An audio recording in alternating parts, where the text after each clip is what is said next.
Hello and welcome to Santos on Sports. As usual, alongside Chris Santos, I am Paul Santos. Welcome in. Oh, we can't help but talk about the Celtics today because obviously they're up 2-0 against the Nets. Some people were saying they should have ducked them maybe, and we didn't really want to play them in the first round and all that. And Chris, how about this? What's your assessment of the first 2 games? Well, let's not get carried away yet, Paul. Remember, this is still only 2 games. But Right. yeah, it's an exciting 2 games for the Boston Celtics. And what you got to be really happy about is second half adjustments. Just think about the 2 games, Paul. Game number 1 gave up 61 points in the first half. And I started scratching my head going, oh no, this is not what the Celtics want to do, a run and shoot kind of game. Then they gave up 53 and won by a point. Then the second game gave up 65, and I went, oh, this is happening all over again.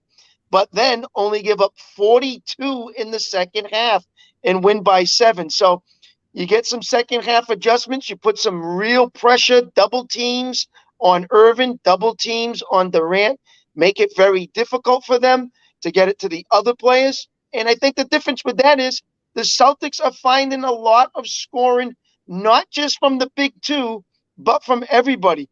Think about Tatum. Think about Horford with a big game 1, 20 and 15 points.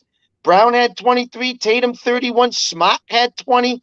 I mean, when you're getting that going and you're getting good balance from your team offensively, that really helps. But the second half defense, Paul, and I know you want to talk about it as well, very impressive in both games, 1 and 2. Really to shut him down. And how about that double team on Irvin in game 1 to force him to create the turnover, go the opposite way, hit Tatum, and get the game winner?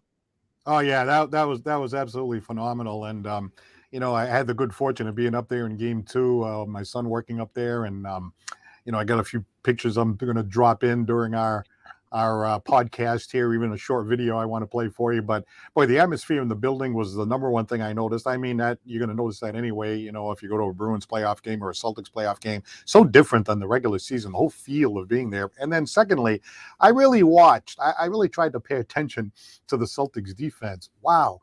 I just was watching it. And I'm thinking to myself, I want to really keep my eyes on everything that's going on since I have the good fortune of being here and everything.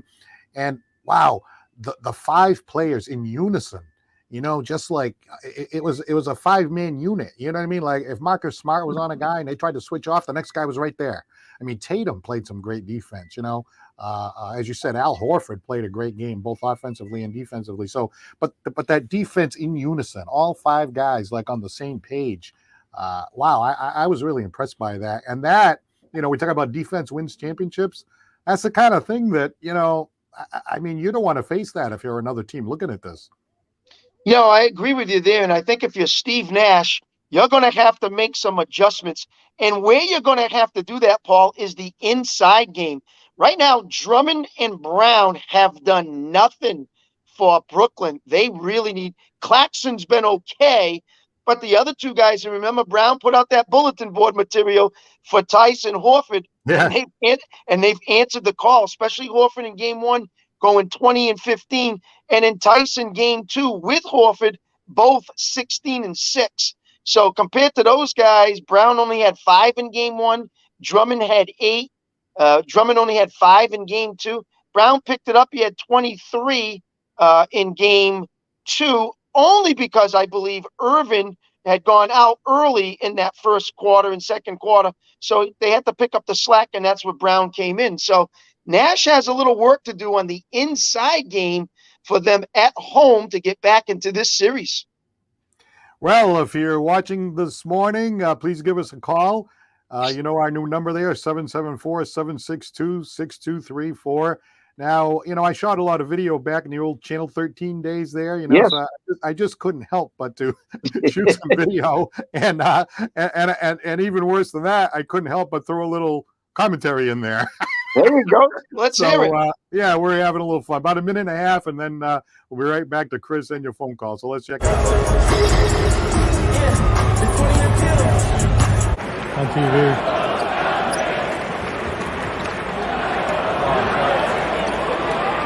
Nice.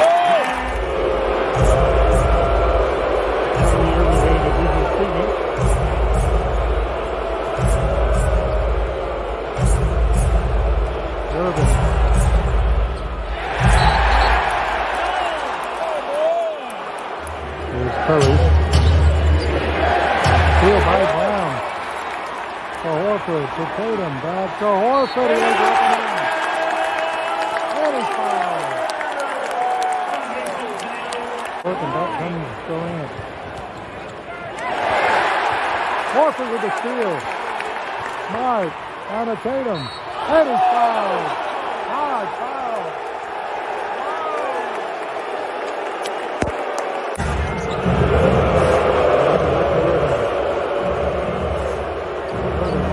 Pocket check.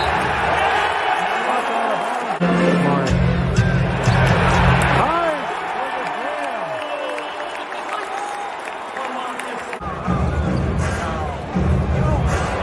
It's Curry for the win. Curry.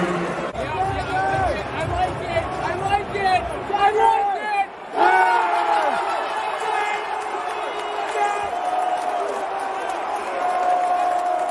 Go up, okay? No. Hard to the basket. All right, so a fun night at the old garden, I'll tell you, or the new garden, whatever you want to call it. But a couple of impressions there. Horford, you mentioned. Marcus Smart with that little left-handed hook at the end of the game there. The defense where they were taking the ball away from KD and Kyrie all night long, especially in the second half when things got going. Brown and Tatum starting to catch fire toward the end, especially Brown in the fourth quarter. So a little different piece of everything there, and it was just a lot of fun to see that come back. Yeah, it was. And the first two things I noticed from that video, Paul, is a lot of energy in the building. I mean, you can see it every time Irving touched the ball, every time they make a great play, a hard foul. Goes back to the days of Bird, McHale, and Parrish. I mean, really a lot of energy in that building.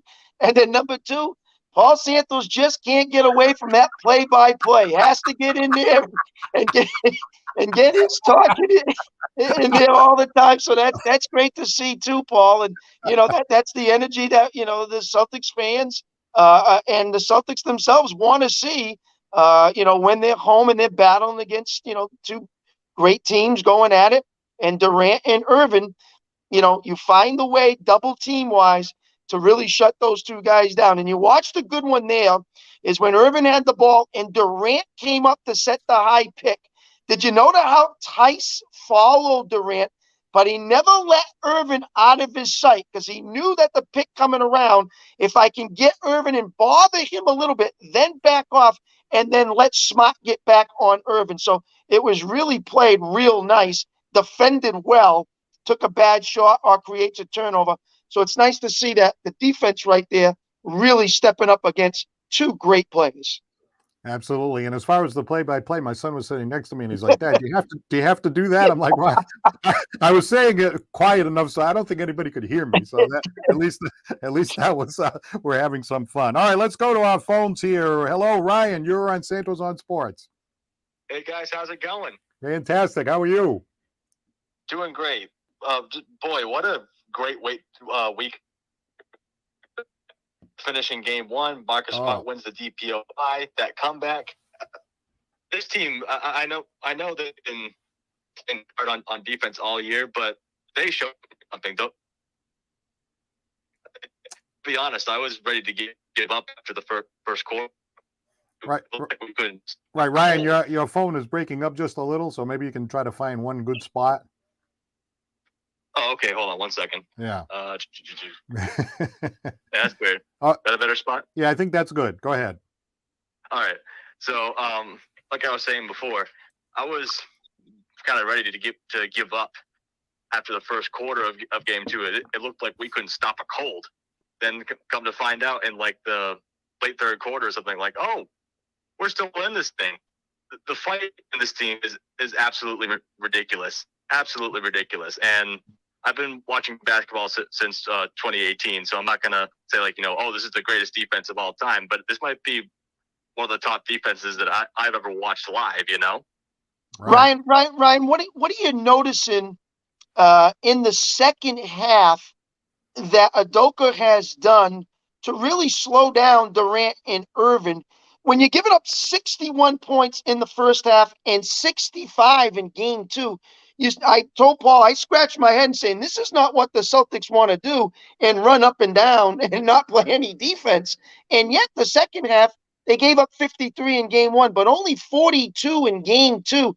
Real good team trapping defense and making it difficult for the big guys to score, and nothing from the inside presence of Drummond and Brown. Yeah, absolutely. And I think they're doing to, and from what I've seen, is that I think they've kind of bodied him up a little, because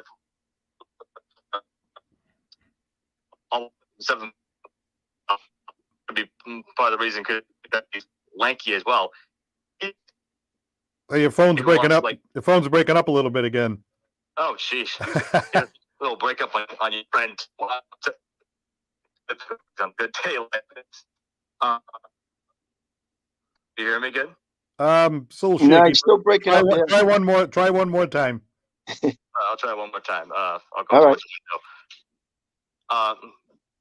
How's this? That's better. Seems good. Okay. So, what was I saying before? But anyway, maybe this could be. I don't know. I'm sorry. I really appreciate the call. Please call again, but I'm gonna have to let you go.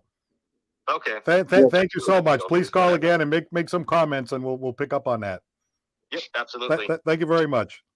All right, bye-bye. All right, that's the first time that ever happened. Yeah, unfortunately, it was breaking up. Just must have had a bad cell area for him. But Ryan, no, we appreciate that, and I think he's right, Paul, because he's seeing what we're seeing. That second half intensity on the defense when it gets down at crunch time. And we talked about this, Paul, before this series started. I hope the Celtics don't get one caught in a close game, and two, intend on going up and down with Brooklyn in a run type of game. Well, they did a close game on the first one, and they pulled it out. But the second one, they got away a little bit and won by 7. So that is nice to see, and the intensity of the defense doing what it has been doing since the new year of January. Well, Mikey Kahn is on this morning. Nice to have you looking in, Mikey Kahn. He's talking about how there's going to be a big game tonight, and then he makes this statement: the key defensively is to restrict space. The key offensively is to expand space. Yeah. I really thought of it that way. Well, no, I mean, he's correct in saying that, as long as the Celtics can move the ball like they've seen them do when they create that space. If they don't move the ball and you get a little selfish and you think you can take your man, then it doesn't happen. But Mikey's right. You got to create something and not just think of one-on-one matchups. You got to open up some space with some pick and rolls, and then obviously you get some screens and you move from one side to the other. As long as the ball is moving with you, that will be very good for the Celtics. Defensively, you want to close the lanes. You want to double team. You want to help out. And, once Durant and Irvin get by you, you have to let Claxton, Drummond, and Brown beat you. You just can't let Irvin and Durant have a full game, because they will kill you. Well, you mentioned Durant. I don't know what happened to him. A lot of people are saying, gee, the Celtics did play him tough defensively. The Celtics swarmed him. They played some of the best defense that we've seen in the last few years in the NBA. But yet, there were a couple of times where, he went up and, yeah, the shot's contested. But, that mid-range shot, I mean, he was deadly from that mid-range spot. And then, somebody said, well, maybe there's something wrong. I mean, I watched him before the game. It was such a joy to watch a talent like that warm up before the game. I'm not an expert, or I'm not a physical therapist or anything. I didn't notice anything wrong with him. So what do you think? Do you think it's the Celtics defense that has taken him out of his game, or are you looking at him and saying, I don't know, that doesn't look like the Kevin Durant I know? Well, you're breaking up a little bit there too, Paul. I don't know if it's my connection or yours, but Okay. it was tough coming into here. I think it's a combination of both. There could be something behind the scenes that we don't know about with Durant. There could be also some tremendous defense, and now he's forcing maybe some shots that he doesn't want to force. So that could be happening too. It could be. I just think it's a combination, probably of both. But the tenacity and defense to really think of, hey, I only have one guy on me, I can take him, compared to no, I got 2 or maybe 3, and I got to find an open man or do something different. And again, we talk about alternating shots. You got a hand in your face, may not be a great look. You alternate some things. And that's what Robert Williams talked about in his defense when he's such good at it. He alternates your shot. Normally you get your normal one, but he's right there. And now he changes the direction of the shot. So that could be happening to Durant also. Okay, can you hear me? Yeah, but it's kind of, again, coming in kind of scattered and cluster. Okay, sorry yeah. about that. Let me see if you can hear this. Al Costa says, "You think Simmons will make a difference when he comes back?" Well, I don't know. Taking that much time off, that's going to be very difficult for him. He's a good inside game, and I could see why Nash would like to use him. Maybe get some good baskets underneath. He's not been one of the greatest shooters around, and he hasn't played with Irvin and Durant yet to really kind of, gel with one another. I think if he comes in, they'll give some minutes here and there, but I don't think he's going to play a lot of minutes. He'll help out on the boards because he's so good at doing that, and maybe getting some second and third chances to help Brooklyn as well and get the ball back to the big guys. So, yeah, he can help in some way anytime he steps on the court. Well, Ryan Fast and Farias, who called a few minutes ago on the phone, he's typing in, they've really been bodying up Durant. He doesn't seem to want to drive to the basket, and it's the worst he's seen him play in years. But I did hear some people say that Durant doesn't like to get hit. He doesn't like the physical game. Well, no, I mean, not a lot of people do. You want that clear, free shot, and when you go in there, you're going to take your lumps and you're going to get some hard fouls, as we saw in that video. Tatum took a really hard one there, and the crowd got up. But that's part of the game, and that's something that we're used to seeing, Paul, because we grew up with that and we watched those hard fouls, which is not as much today. Maybe not, now and then. But the thing about the NBA is, you can be down, and I've watched it, not the Celtics, but some other playoff games that I've seen already so far. Guys are down by 20, guys are down by 18, 22, and they come back. That three ball is deadly because it gets you right back into games very quickly. And it's happened in a lot of the other playoff series. So you're never out of it. So always keep an eye on the game because teams can come back very quickly. Well, between the two of us, we've been watching sports for a long time. Okay, the 1986 Red Sox, right? Yeah. They had a 2-0 lead over the Mets. In fact, they won both games in New York and Yes. still lost the series. Now, again, you pick and choose. The Bruins had a 3-0 lead against Philadelphia, blew that series, right?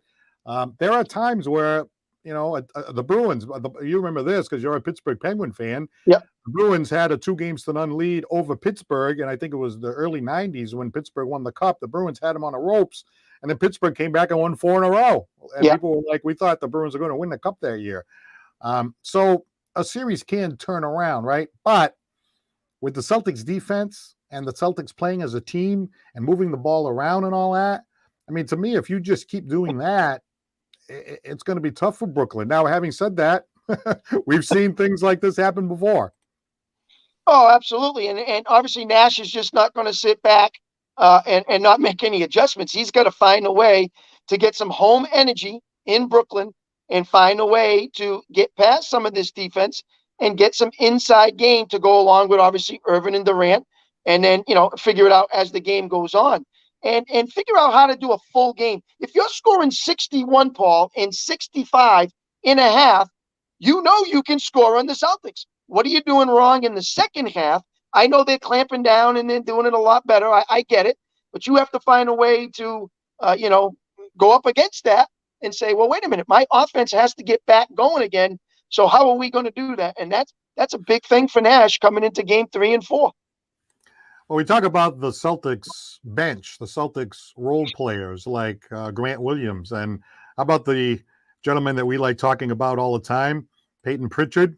Yep. And a couple of good baskets at the end of the game. Though this isn't the one, this is the one that I got a picture of, but the basket that I remember him getting is that little pull up at the top of the key, just when the Celtics had taken the lead, but then Brooklyn started rushing back to take that lead back. And Pritchard came off the bench, Mr. Energy, Mr. Confidence, too. Here's a guy that's out there. The guy's like, what is he, 6 feet tall on a good day? Mm-hmm. And he's out there with Kevin Durant, perhaps the best player in the league, arguably, best player in the world. out there with Kyrie Irving, out there with, the Curry, all these big men, and he just takes the ball. He's got all kind of confidence. He grabs the ball. He goes to the top of the key and swish. Any chance of, a return run by Brooklyn just got stopped in his tracks. And on top of that, Chris, I have to notice, because I was really paying attention to him, he actually brought down a couple of rebounds in the fourth quarter when the game was still hanging in the balance. I'm thinking, are you kidding me? There are guys out there 6'10", and Peyton Pritchard is boxing out, and they're like a tiger just going up there and bringing down a rebound. That's why I like that kid. That kid, he brings that energy, and that's something, I'll tell you, if he was 6'5" or something like that, he'd be one of the top players in the league. Yeah, and Williams was the other one, scoring 17 points and 6 rebounds in game 2 to really help them. But that's two things, Paul. That's confidence that you know that you belong in this league. And it's also confidence from Udoka that says, hey, guy, go in there and do what you do. We have confidence in you to keep doing since the regular season. Now it's the playoffs. You've shown it against the big guys. Go in the playoffs and do it now. So when they get their chance, they are making the most of it, especially with Williams with that little sideline baseline jumper. And, you're getting 17 and 6 out of him for contribution. That's awesome. Pritchard had 10 and 4, and you said 4 sneaky little rebounds from a little guy. But sometimes it's a clutch rebound when you really need it. And, of course, the energy off the bench to hit a big three, things like that always helps. But I think Horford's been a big key with 20 and 15 and 16 and 6 to really help Tatum and Brown along the way. Even when Tatum and Brown struggled early, they needed some people to keep them around. And Horford and Tice did that in game 2. That was big, I thought, when Brown and me and you, Paul, talked. We texted and said they only had 7 apiece at the half. Well, where did they get this scoring? It came from Horford and Tice. Well, it's interesting you mentioned that because, in the Garden, right, they have the scores up on the screen continuously. So it's not like you have to wait for the announcer to say it or something like that. So I'm looking up at the score, right? And I got to tell you, it was probably like, and I'm just, trying to remember as best I can. I think it was something like 3 minutes left in the half. And Tatum and Brown, one of them had 3 and one of them had 2. Yep. And I noticed that maybe even like early in the second quarter, I'm looking at that. 3 and 2. All right, well, they're going a little while. And then I'm looking at it, still 3 and 2. Okay, then then it was like 3 minutes left in the half, and it's like still 3 and 2. And then they scored a couple of baskets for the 7 and 7 that you referred to. But I thought, oh my God, right? We're this deep into the game and it's only 3 and 2. But yes, Al Horford kept them close enough so that they weren't being blown out by 30. He kept them like, it got to 17 at one point, but pretty much it was around 10. They got off to that 8 or 9-0 run, Brooklyn did. So it stayed around 10 the whole time. They just couldn't, thanks to Al Horford, right? Okay, so that, again, we got to, reiterate the whole Al Horford thing. But then I got to tell you, how about the assist by Tatum, right? Tatum got double-teamed a lot, right? So he didn't get swarmed as badly as Kevin Durant. But how about the assist total by Tatum, which I think was pretty close to double digits? I mean, I think it was 10. Yeah, it was 10. So you and I used to argue about Tatum all the time. And I said, this guy, all he wants to do is get his points. He's got 1 assist. He's got 2 assists, 10 assists. I mean, that's what, okay, you're going to double team me. I'll just give it to Williams. I'm fine with that. I'll just kick it out to that guy. I got no problem. So, that's that. I was watching him pass the ball, and man, this guy didn't pass the ball like that earlier in his career. No, and as Mikey Kahn said, now it's time to create the space, find the opening, and then that's when you make that assist. You find that person in the opening for the 3. And as where Williams is hitting the 3, or that's where Horford sneaks in underneath and gets one-on-one, and he dominates on the inside, and even Tice. And you saw that little inbound pass, that little small one there, and Tice over Durant for that little 12-foot jumper. That's nice to see, having confidence on that too. All right, give us a call if you'd like to. We are at 774-762-6234. That's our new number. Well, it's not that new because we had it for a few weeks. 774-762-6234. Again, thanks to Ryan Fast and Farious for giving us a call. He is making some comments over here. He wants to know, Chris, what are our thoughts about Rob Williams potentially coming back tonight? He thinks it's a good thing, but the question is, are they rushing him back when maybe they ought to hold back a little bit? Unless he's 100%. If he's 100%, fine. But if he's only 90%, would you force him in there with the 2-0 lead in the series? Ryan, we're going to start him with limited minutes. We're going to see how the knee holds up. whether it's 1 or 2 or 3, figure it out. How you feeling running up and down the court? How you feeling banging with Drummond and obviously Brown? And then we'll go from there and see how the knee holds up. If it turns into 100% and they want to give him a little bit more minutes, it's fine. But it's definitely got to be limited at the beginning and then see how he progresses through. And don't want to rush him, because if the Celtics get by this, you want him for the next 2 series, obviously. Obviously, I'm not a doctor. I don't play one on TV. I'm not a physical therapist, but having been around athletes over the years, calling games, my sons being athletes and everything else, knees are very tricky, especially if you're a basketball player, because remember, these guys, they're big guys, right? Okay, yeah, they're big guys, but they generally are able to jump pretty high, right? So now you're talking about a meniscus. Now that's an important part of it. Not as bad as an ACL or an MCL, but it's the meniscus. Okay, so now you're up in the air. These guys are 2-3 feet, but maybe more off the ground, right? Mhm. Now, so here's Williams jumping up for a rebound. He's in traffic. He's got Durant all over him. He's got these guys all over him. He's high up in the air, 3 feet, and boom, down onto the, down onto the board of the floor. That makes me nervous. They say limited minutes, but all it takes is that one time going up and that one time coming down, and boom, you just lose them for another 2 weeks. No, absolutely. And I'm sure Adoka and the training staff have talked about this now since he's come back. See how you look in warmups, feel it out. You talk to the player, he's going to let you know if he's 100%.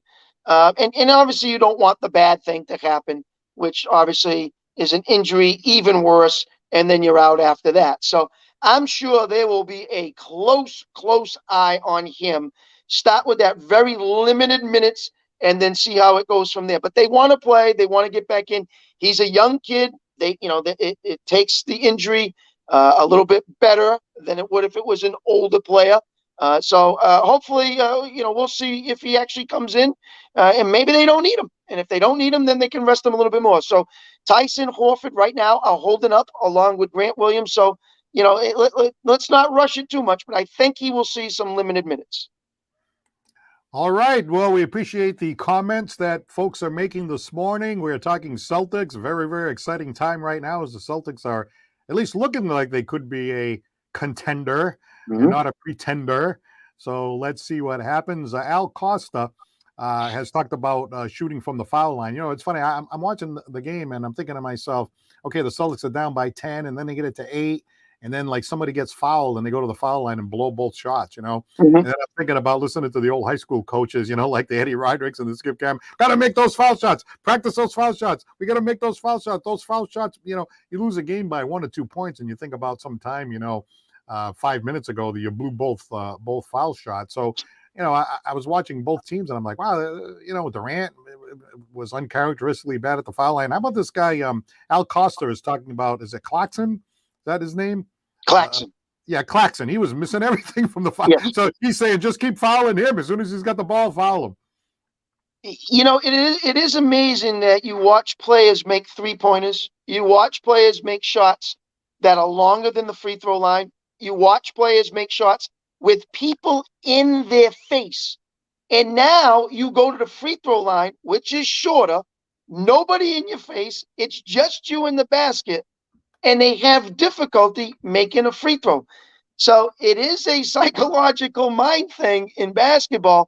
It pretty is amazing. And we've seen it in the past where people have committed fouls on purpose to send these guys to the line because they can't make it. So it's part of the game. That's the way it goes. And that's why you work on your free throw shooting and find a way to make those buckets because it's very important. For me, he is a guy that really would be someone, as Al said, foul if need to. And if we think we can get the ball back, go at him, put him to the line and see what he can do. Well, Mikey Kahn agrees with you, Chris. He says that when it comes to Rob Williams, time management for Time Lord.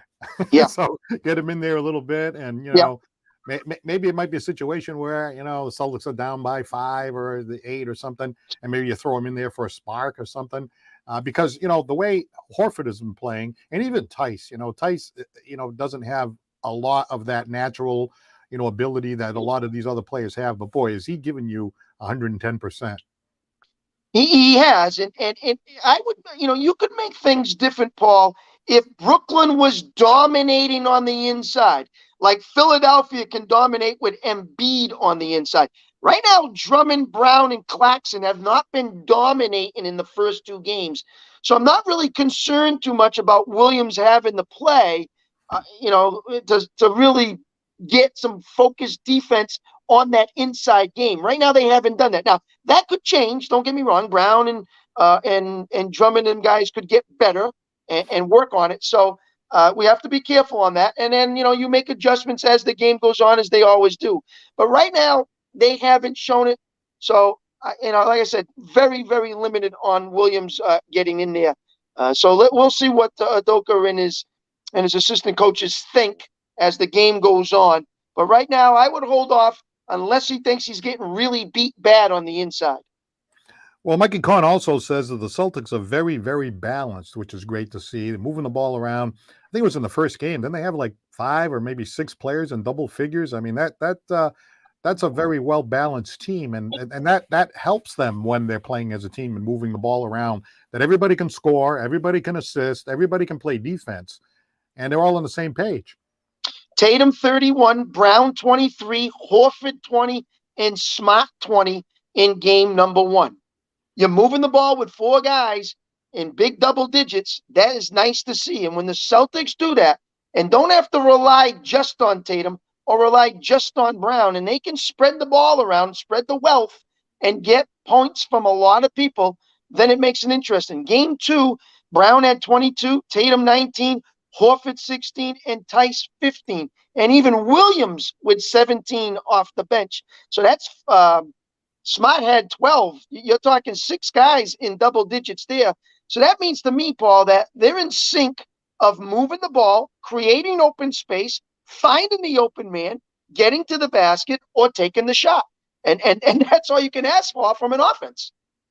Well, one comment we got here too was that the Celtics really have a much superior bench than the Nets. Mm-hmm. The Nets bench does not compare to the Celtics bench, according to Michael Consaccio. And I've heard that before. Actually, I heard one analysis that was kind of like, okay, you got Durant and Irving and Tatum kind of, and then Brown in the top 4. Then the Celtics have probably the next 2 or 3. But then when you get to like 6 or 7, maybe the Nets kind of balance out. But that 4, 5, 6 position, I've heard the analysis that the Celtics have it all over the Nets. You agree with that? Yeah, I do agree with that. And, maybe Dragic, who's, he's a veteran and he's up there a little bit. He can come off and help out too. But when you look at what Brooklyn's done, you got 39 from Irvin and 23 from Durant in game 1. The next highest scorer was 13 from Claxton. So, right. I mean, you're just relying on Irvin and a subpar Durant in game 1. Now, game 2, Durant had 27, Brown had 23, and Curry had 16. So they got a little bit more. But remember, Irvin was out early and then came back. So they had a little bit better balance. But, yeah, bench-wise, I think the Celtics with Williams, obviously Robert Williams if he plays, Pritchard coming in, even White, who's going to give you some minutes too. We haven't talked about him. He's been kind of limited, only playing like 13 and 10, but he gives you a little spark. He gets you like 7 points during that time too. But yeah, definitely the bench is in favor of the Celtics. I really got really interested in the Celtics for some reason. I followed them all along as kind of like a casual fan.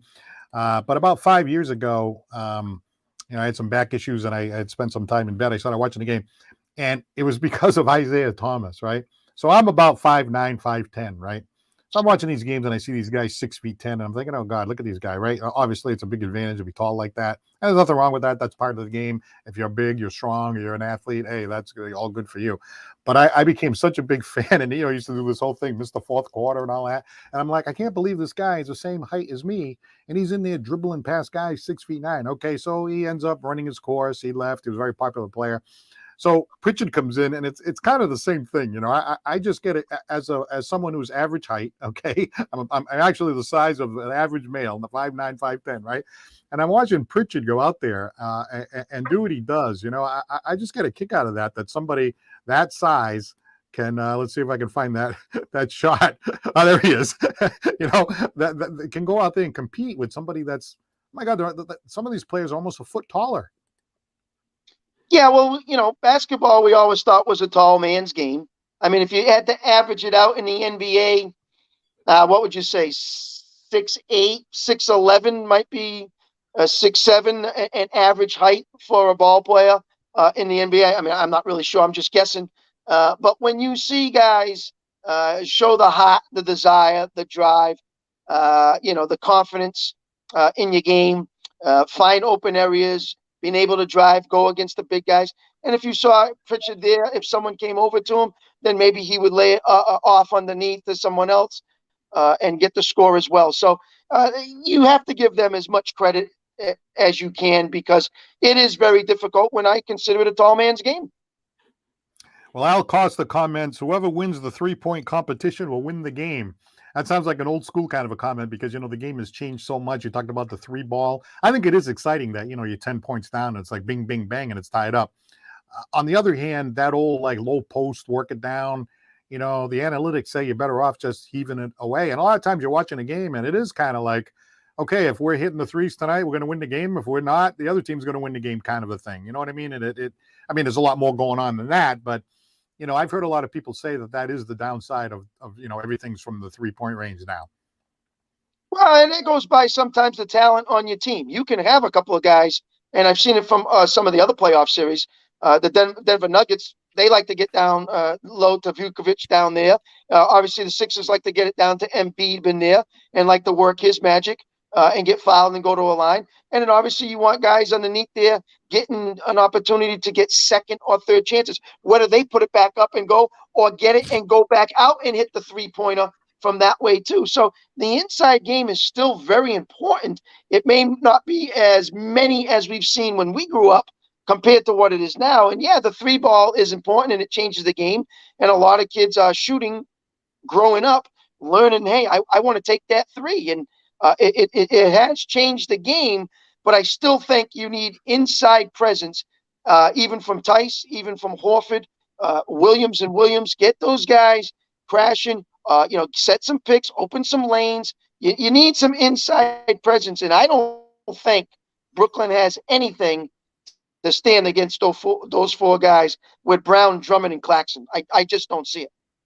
Right. I agree. I think, that what you're saying is, if I'm hearing you correctly, because this is what I'm thinking, right? The inside presence is as important as it ever was. It's just different. Before it used to be you posted up, you threw the ball down to Jabbar, and Jabbar does a hook shot. He'll do that. But offensive rebounds, defending the rim, creating, the pick and rolls and all that, huge, because when the Celtics weren't getting that, that this is part of the reason why they've been successful.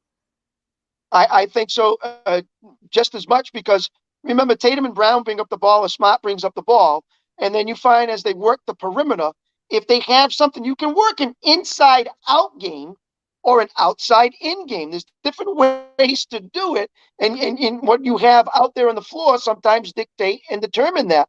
So I think the Celtics use all of it to the best, and that's why you're seeing some balanced scoring throughout. They've been going in, they've been going out. They've started out, they've gone in. They've moved it around, and they're doing it well, and that's why you're seeing 5, 6 guys in double digits in scoring, and that's just a tribute to Udoka and what he's done to get this team on the same page. All right, we're getting a lot of comments here, so we appreciate that. Keep those coming, and if you want to get in on the conversation, there's the number right there, 774-762-6234. We love the comments. Keep the comments coming, but it'll be kind of fun to hear your voice too, and really give us your thought here. Now, Bobby O'Brien, he says the Celtics defense is all over KG. So then he says that Attorney Santos giving them a pep talk or something, because I haven't seen a defense like that since Santos was in the courtroom. So I enjoy these one-liners here. He does say he loves watching Tatum and Horford on KG. almost as much as he likes seeing Attorney Santos in the courtroom. Okay, thank you for all that. Yeah, and then Michael Conceição talks about, rolling the dice, paying those 3 max players, and then you don't get the role players. And then, that it didn't really work out, having, KD, and then you got Kyrie, and then of course the trade You had there. Harden. Yeah, Harden that went to They had that went Harden. to Philadelphia, right? So I Yep. wonder if KD is thinking to himself, okay, we lost Harden. Simmons isn't playing right now, and then we got Kyrie, who was a big time pain in the you know what. This guy, like, I wonder if KD thinks, this Kyrie's a pain in the ass. This guy, we fall behind, he quits. And then he's so moody. And one game he's out there like a terror. The next game he goes to sleep. I don't know, man. Kyrie, he really didn't look like much in game 2. No, and Paul, I didn't really get the whole story. If he was injured, why he went off, why he went back, and then obviously coming back when he did in the second half. But he just didn't seem like the same guy. And then even the commentators said it, and I saw it. Really wasn't having the ball in his hand in the fourth quarter in that game too. I don't understand it. I want Irvin with the ball as much as possible and watch him create, whether he scores or he lets Durant score or he gives it to someone else. But Kyrie Irvin was not touching the ball much at all in that fourth quarter in game 2. And the commentators were scratching their head going, I don't understand what's going on here. Well, one of the commentators here on Santos on Sports just said Simmons couldn't play at the boys club right now. Well, So again, I don't know what he's been doing. I don't know how he feels. That's all something that the Brooklyn Nets know in their mind. But for Durant, I think he feels like alone on a ship by himself. Got nothing really to work with, because I think Irvin's on his own ship. And him and Harden had it going, but without Harden now, it's pretty much his show. I don't think they can get back in this series unless they start to find a team again. Can't do it individually. They got to get back to the fundamentals of teamwork, and I don't know if they have it. We got a comment here from Ryan. I'm surprised Drummond hasn't done more. He used to be a rebounding machine. What do you think about that? 8 points, 4 rebounds in game 1, 5 points, 4 rebounds in game 2. Not enough coming from a center with a big size, a big frame, and can really crash the boards as he did when he was in Detroit. So he's not the same player as he was with Detroit. He's kind of fallen down a little bit, and it's shown in his results. They need him, Claxton and Brown, to step up their game big time to help the other two if they have any shot. What about Curry? I was kind of watching him, especially in the first quarter. He looked like he was, pretty good from beyond the 3-point stripe. I mean, it seems to me that they really need him to heat up in order to help some of these other guys. Yeah, he's like the silent assassin. He just kind of floats around, and like Mikey Kahn says, he finds the open space where the other two guys hit him, and then he's very good shooting the 3, obviously. And then if you come out tight on him, he's not afraid to go right by you too. But he's very quiet, Paul. He's not, one of those flashy kind of guys. So he's good to have if you're Brooklyn, and he can be a pain if you're a Celtics. So you have to keep an eye on him. Had 9 and 2 rebounds in game 1, 16 and 3 in game 2. So just keep an eye on him. Mikey Kahn says that if he were the coach of the Brooklyn Nets, he would play LaMarcus Aldridge and Blake Griffin more, not together, not at the same time, but he would play them more. And then he says, why did they pick them up if he's not going to use them? Yeah, you have to agree. I don't understand, what's going on with those two players. But we've seen Aldridge, again, up in age, Griffin up in age. But can they give you more than Drummond, Brown, and Claxton? That's the point. Or find a way to get them in and out and rotate them guys because, they're veterans and they'll find a way to give you a good 5 or 10 minutes and go on a run and help you out somewhere along the line. So I have to agree with Mikey Kahn. I don't know why Nash has not played them. All right, so Maria Pereira is on this morning. Thank you very much for looking in on Santos on Sports. We say to all of the commentators, anybody watching, You still have time to get in and get a quick call here at 774-762-6234. But Maria Pereira says, bring Carlos Felix on. You know, the controversial Carlos Felix of New Bedford Live. Bring him on because that guy knows ball. All right, that's fine. Yeah, I'll have to reach out to him and have him call in. We want anybody to come in and Absolutely talk basketball. So, Carlos, if you're out there, I'll reach out to you next time. You can come on and talk basketball with myself and the X's and O's guys over there, Chris Santos. And by the way, you notice the lighting is a little bit different here for Chris Santos. That is the sun of the state of Florida beaming in from the background over there, huh? Pretty good. Yeah, that's true, and it's been some good weather, so it's been a fun time. I wish it could stay a little bit longer, but it's time to get back. Maria says, thanks for the shout out, Paul. I appreciate that. And don't be a stranger here on Santos on Sports. And by the way, you see that number at the bottom of the screen? That's it. That's just a simple little punch it right in, give us a 30-second shout out and say hello to Chris down there. You know, funny thing is, Chris is leaving to come home from Florida, and he's flying this way and I'm flying that way. He's coming home, and my wife and I are on our way down, so that'll be a lot of fun. It always is, you know. Yeah, little crisscross, and hopefully by next week, we'll talk more. Obviously, if the Celtics can close this one out, and then we talk maybe a little bit about the Boston Bruins, Paul. Yes, who have 1 week of hockey left, 5 games. They have 3 home games and 2 away games. And right now they're tied with Pittsburgh and Washington, all with 99 points. So they can kind of move around and jiggle in there and somewhere in the playoffs. So the matchups are not set yet with a week to go. Well, Maria Pereira then followed up with, I'm working and cannot call you.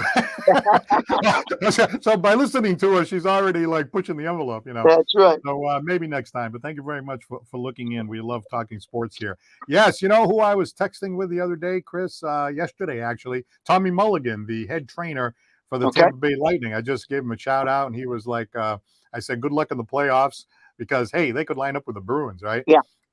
So in fact, if I can get up to the Garden, if they play Tampa Bay and I can get up to the Garden, I'm going to try to get there and knock on the glass and see if I can give a quick wave. But he's a terrific gentleman. We've had him on a couple times, and he promised to come back on the show again if Tampa Bay wins their 3rd Stanley Cup. So he knows he has to come on. But I mean, winning 3 times in a row, that could be tough. But he's a real good guy, and he always gets back to us right away. Originally from New Bedford, raised his family down there in Tampa. And, yeah, we're rooting for the Bruins, Tom. I'm sorry. I can't help it. That black and gold on the chest, and just, I go back to Bobby Orr. I can't help it.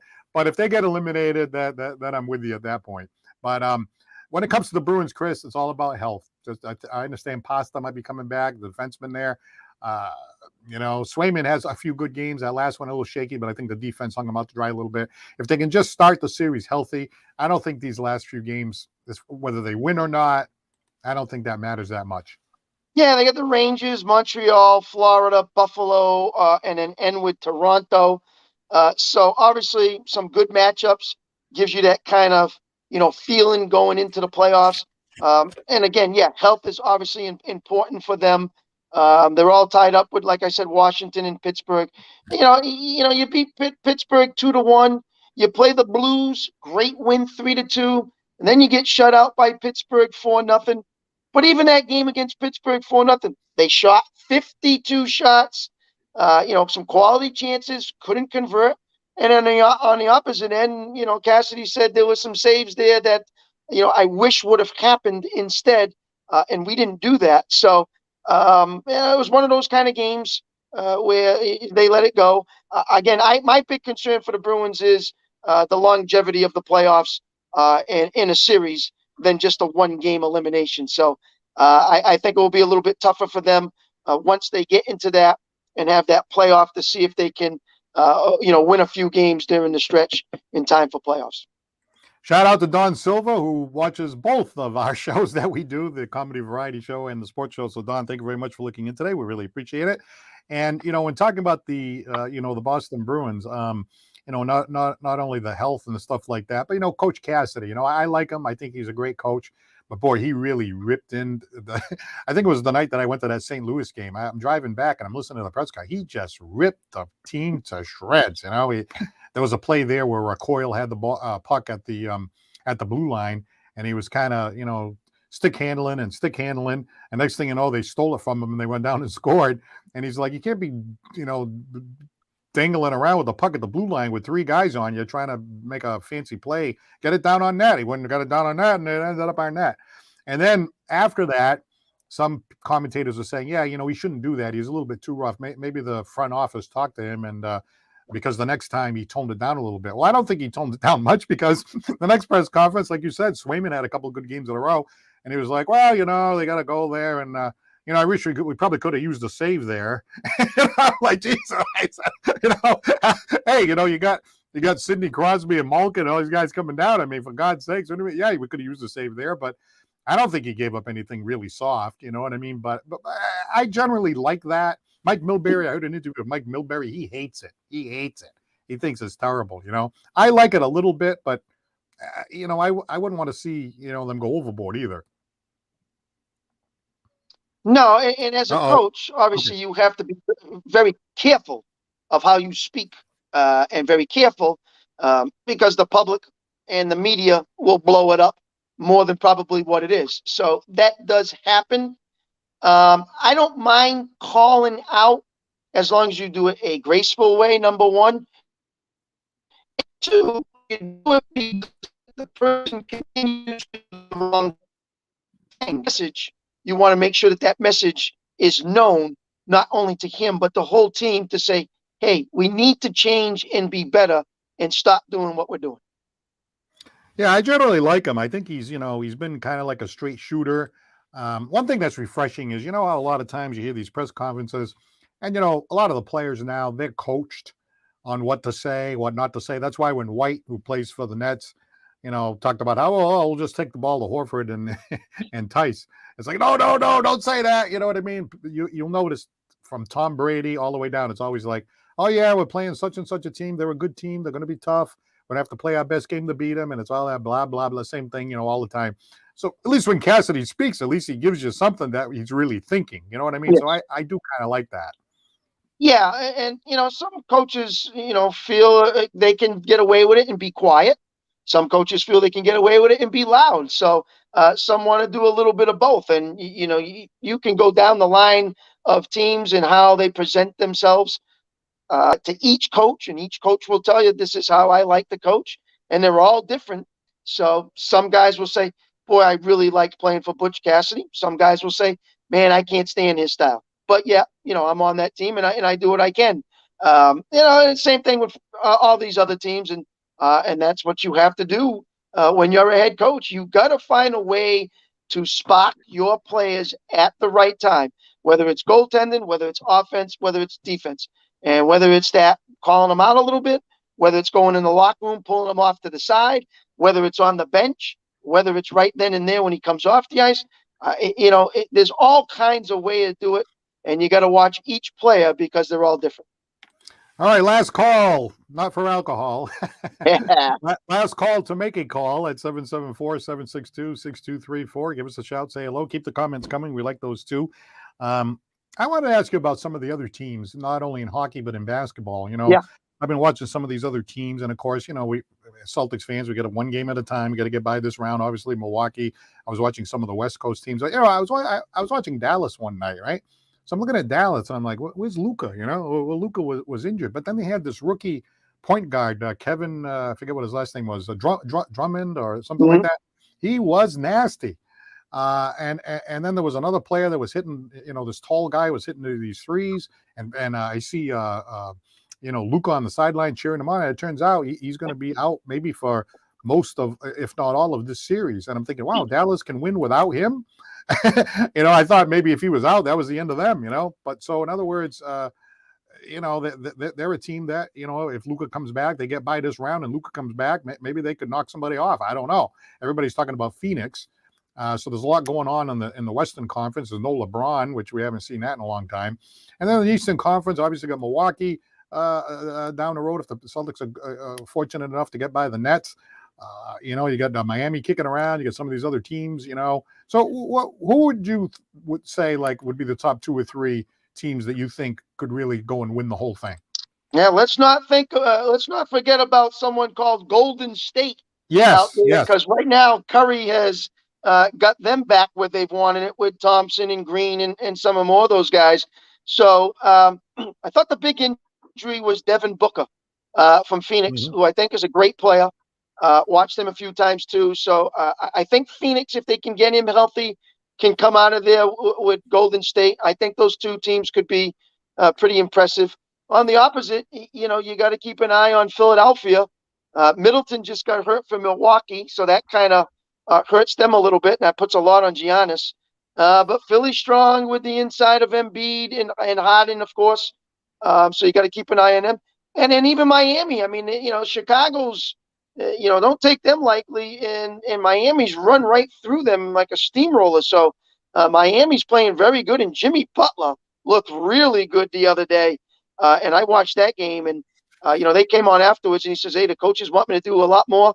I'm doing a lot more," and he sure has, and he looks good too. So I like Phoenix and Golden State in the West, and I think Philly and Miami in the East, obviously beside the Celtics.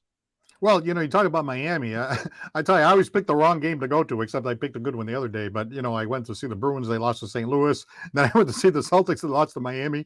But I was watching Miami, and not just because I actually picked that game on purpose, because I kind of like Miami. There's something about them. They're kind of like a team that plays like a team, and they're well coached, and you know what I mean. So they're an interesting team, and when you hear commentators talk, now you didn't just do it, Mr. X's and O's. You mentioned Miami, but when I hear the national commentators, they almost never mention Miami, and I think they can be sneaky. Yeah, I agree with you, and I think they're not giving them enough credit. I mean, they won the East, and they're doing a lot in the playoffs in this first round, kind of dominating the play. So Yeah. keep an eye out for them. I think they're a very good team. And Spagnuolo's a good coach, and he's got it right where he wants them to be, and they're moving in the right direction. So pretty impressive what they're doing. Well, Chris and I are Pritchard fans, as you know. We've mentioned him a few times coming off the bench. And Mikey Kahn says Pritchard is the perfect bench player, just does his job, doesn't complain. At the start of the season, he wasn't getting a lot of time, very little time compared to what he was getting before under Stevens, but got a little bit more. And as the season went along, he started playing great. I thought so too. I even said to Chris, what happened to Pritchard? How come he's getting buried? Mhm. Doka doesn't like him, or he doesn't think he's tall enough, or there's some kind of problem. But Pritchard did what you're supposed to do. He just put his head down, practiced hard. The minutes that he did get, he gave him everything he had. And I think he started to grow on Udoka, because now he's earning the minutes and he's producing. And hey, when you get your opportunity, you got to seize on it. And I do think he's kind of grown on this coach.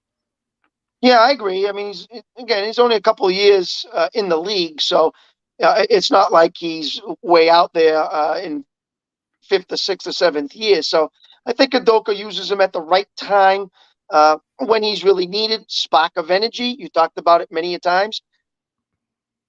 Guy have coming off the bench, because a lot of people say, "Uh-oh, we got to keep an eye on this guy. He's fast. He can move the ball. He's not afraid to go to the basket, and he can shoot the three." And that's that's what you want to see coming off the bench. Yeah, when he comes off the bench and he finds that open spot and he nails the three, really gives the team a spurt, and the fans love it. He gets a nice rise out of the fans. Now, before we go, Chris Santos, who has been he's been a great X's and O's guy and so knowledgeable about sports and everything else. We love rapping with Chris Santos, right? Santos on Sports. Just happens to have the right last name too for the title of the show. but he's been like a producer. He goes out there and he tries to get guests. Right. We've been talking to Billy Jaffe, right, of the Boston Bruins, who comes on in between periods, and it sounds like he's willing to come on our show. So hopefully, we'll keep our fingers crossed. Hopefully, we can get him right before the playoffs. It sounds like it's looking pretty good right now, right? Yeah, I'd like to get him for next week, hopefully. So stand by for that. Right before the Bruins make their playoff appearance, on a show for a segment and talk NHL and the Boston Bruins and what he thinks their chances are and who he likes, besides the Bruins and how far they can go. So hopefully we'll have Billy Jaffe on next week. Also, Paul, I want to say, unfortunately, for the two great, tremendous players, rest in peace to Mike Bobby and Joe Fleur, who both passed away last week. Two tremendous guys in the NHL, well respected, and obviously time catches up to all. And for those two guys who had just passed away last week. All right. Yes, absolutely. And I got to tell you, I always think back about players that I didn't like at the time. Whether it's Ken Dryden, I couldn't stand him because he always beat the Bruins, but he was a great. He became an attorney and he was a well-spoken guy and a class act and everything. Guy Lafleur was a Bruin killer, and you think about the Yeah. 2 men on the ice game, and every time the Bruins couldn't get over the hump, hump. Guy Lafleur was the guy that would come down and just kill him every single time. He was just a great clutch player. Of course, he was on a great team and everything. But he's only 70 years old too. That's not that old by today's standards at all. Yeah. And Mike Bossy, what a great 4 cups in a row with the New York Islanders, right? Back in the day. Yeah, big sniper, both of those guys. And it's guys who you didn't really hate. Obviously, they were Canadian and an Islander, and they did what they did. But you couldn't really say anything too bad about those guys. They were just such great players and great ambassadors for the NHL. Hey, Mikey Kahn makes one last comment here, back on the basketball, commentary here. He says, Paul, Miami Heat has a guy named Max Strauss who played for our local guy, Dave Lado, who coached back at DePaul. So a little local Medford connection there. Well, there you go. Yeah, always nice to hear one of those things. Yeah. All right, very Anytime good. Well, you can get the local guys. Yeah, absolutely. All right, so we'll keep you posted on Billy Jaffe. Hopefully, when we come back next week, the Celtics will have won the series, or at least if not, it'll be a game 7. It'll be next Sunday if it gets that far. So either Chris and I will be talking about the next series, or we'll be talking about a game 7 with the Celtics as well as the Bruins, and of course we'll be catching up with the Red Sox and even some Patriots stuff. Hey, maybe they can pick up that the receiver from San Francisco. Well, it's possible. So anytime someone becomes a free agent or trade talk, the Patriots names get involved right away. Come on, Bill, you can do it. Get us some help over here. We need defense. That's what we need.